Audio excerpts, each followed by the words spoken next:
Very very good morning to all of you. स्वागत है आप सभी का एमपी पटवारी के इस नए वीडियो लेक्चर में।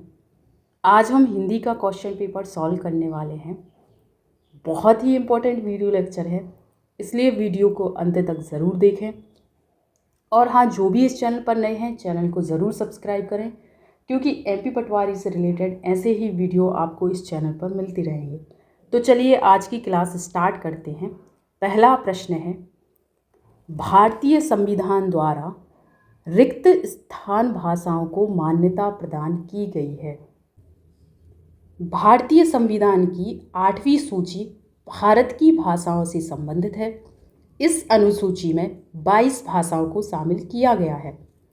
जब संविधान लागू हुआ था तब कुल भाषाओं की संख्या 14 थी।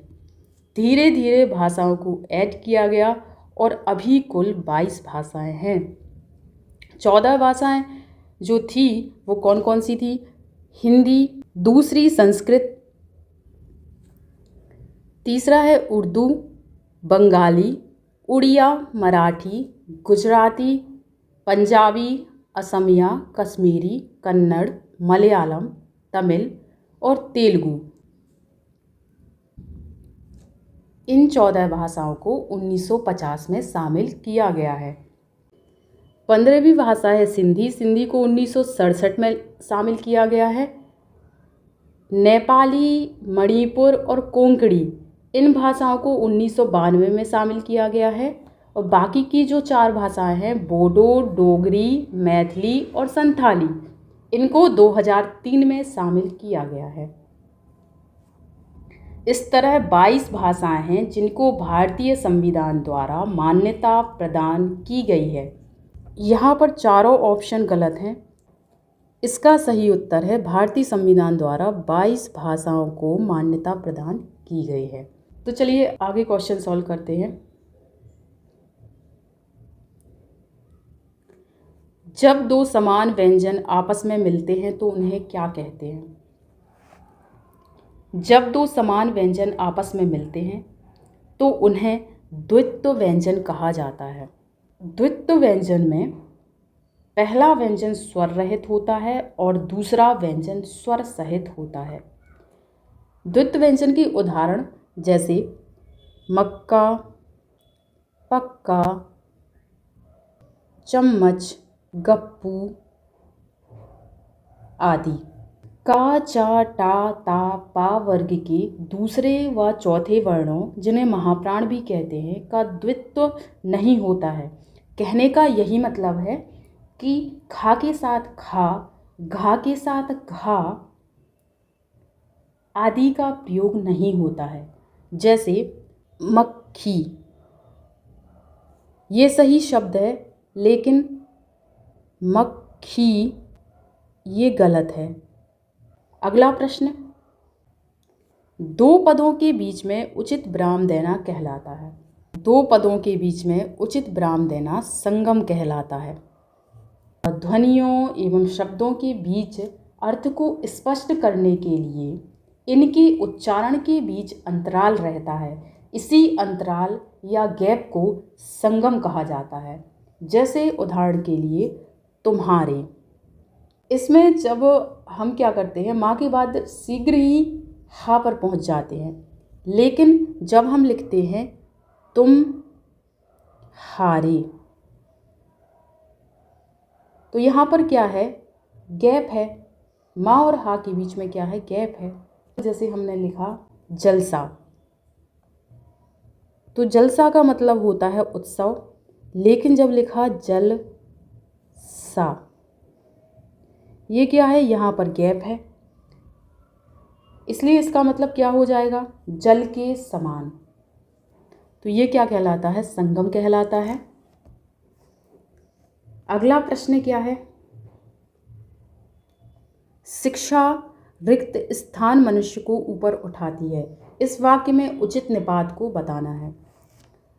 किसी भी वाक्य में एक ऐसा शब्द जिसको सिर्फ और सिर्फ बल देने के लिए प्रयोग किया जाता है, निपात कहलाता है।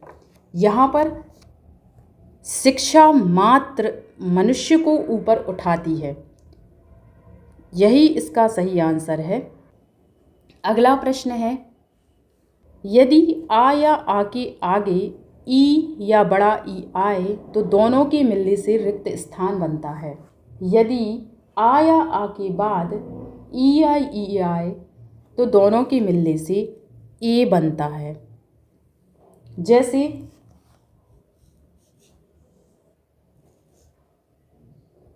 नर धन इंद्र,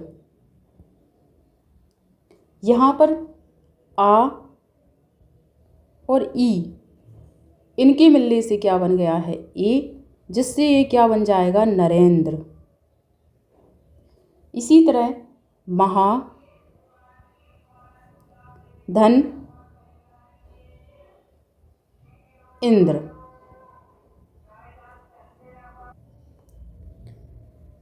यहाँ क्या है, आ और यहाँ क्या है, ई, इन दोनों के मिलने से भी क्या होगा, ए, जिससे ये क्या बन जाएगा, महेंद्र। ये सभी क्या है, गुण संधि के उदाहरण हैं। तो यहाँ सेकंड ऑप्शन इसका सही उत्तर है। अगला प्रश्न, बिजली का पर्यायवाची निम्न में से कौन सा है। दामिनी, चपला, चंचला, सौदामणि, तड़ित, विद्युत, ये सभी बिजली के पर्यायवाची शब्द हैं। तो यहाँ पर चंचला इसका सही उत्तर है। अगला प्रश्न है, बीता हुआ के लिए एक शब्द निम्न में से कौन सा है। पहला ऑप्शन है अतीत, अतीत का मतलब होता है बीता हुआ। अतीक, अतीक का मतलब होता है प्राचीन। अजीज मतलब प्रिय। अमित मतलब अत्यधिक। इसका सही उत्तर है अतीत। पावन का संधि विच्छेद निम्न में से कौन सा है। इसका संधि विच्छेद होगा पऊ धन अन। यहाँ पर औ और आ ये मिलकर के क्या बन जाता है, आओ, जिससे क्या बन गया, पावन। तो ये अयाधि संधि का उदाहरण है। यहाँ पर सही उत्तर क्या आ जाएगा, फर्स्ट ऑप्शन। अगला प्रश्न, चोर का विलोम शब्द निम्न में से कौन सा है। चोर का विलोम शब्द है साधु। अगला प्रश्न है, अध उपसर्ग से बना शब्द निम्न में से कौन सा है।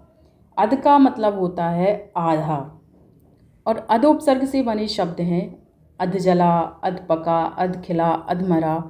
तो यहाँ पर सेकंड ऑप्शन इसका सही उत्तर है अधजला। अगला प्रश्न, रुपया पैसा शब्द में निम्न में से कौन सा समास है। जब इसका समास विग्रह करेंगे तो क्या आ जाएगा, रुपया और पैसा। और यहाँ पर क्या आया है, और जिस समास में दोनों पद प्रधान हो और विग्रह करने पर उनके बीच या, एवं, और का प्रयोग होता है, द्वंद्व समास कहलाता है। इसलिए यहाँ पर क्या है, द्वंद्व समास है। अगला प्रश्न है, मक्खियाँ मारना मुहावरे का अर्थ निम्न में से कौन सा है। मक्खियाँ मारना का अर्थ होता है बेकार बैठे रहना। तो फर्स्ट ऑप्शन इसका सही उत्तर है। भगानी का शुद्ध रूप निम्न में से कौन सा है। शुद्ध रूप होगा भगनी। इसका मतलब होता है बहन। अगला प्रश्न है, ये रस पूछा गया है। यहाँ पर चढ़ चेतक पर तलवार उठा करता था भूतल पानी को। यहाँ पानी से अर्थ है जोश या प्रतिष्ठा।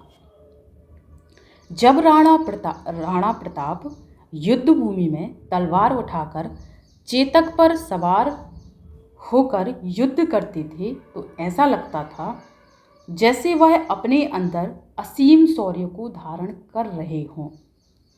आगे लिखा है, राणा प्रताप सर काट काट करता था सफल जवानी को, और वह शत्रु सेना के सिर काट काट कर अपनी जवानी का वास्तविक परिचय देते थे।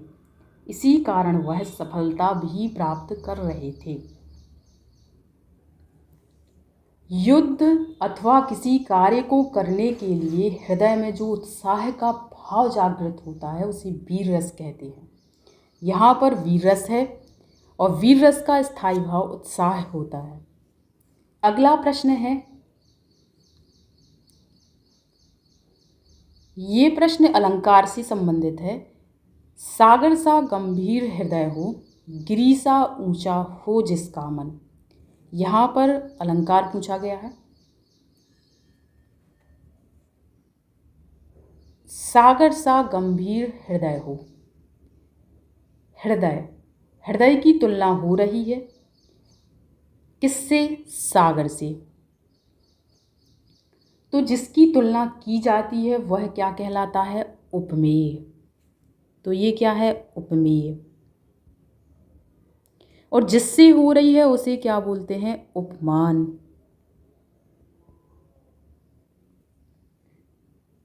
और ये सा क्या है? ये कहलाता है वाचक शब्द। उपमेय और उपमान में समानता दिखाने के लिए जिन शब्दों का प्रयोग होता है उसे वाचक शब्द कहते हैं। और ये गंभीर क्या है? गंभीर है साधारण धर्म। ये होता है जिसके आधार पर तुलना हो रही है। तो यहाँ पर तुलना हो रही है, इसका मतलब यहाँ पर क्या है? उपमा अलंकार है। उपमा शब्द का अर्थ ही होता है तुलना।